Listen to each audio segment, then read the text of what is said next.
Hey guys, Emma. See, a little update because I haven't been on in a while. Dyed my hair. It's burgundy. Cosmetology is going great. We are learning how to do pedicures and manicures right now, which is cool. Sad thing to admit though, apparently I don't know how to French braid. Thought I did because I've done it before. I guess I just kind of lost that skill, I guess. But that's okay.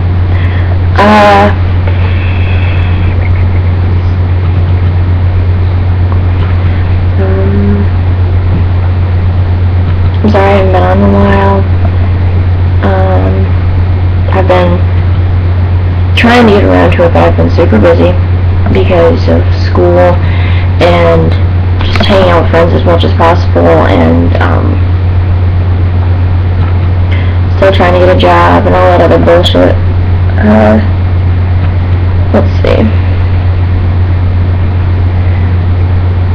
I think that's it. Really short update.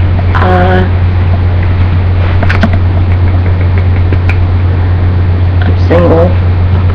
Still. I don't know if that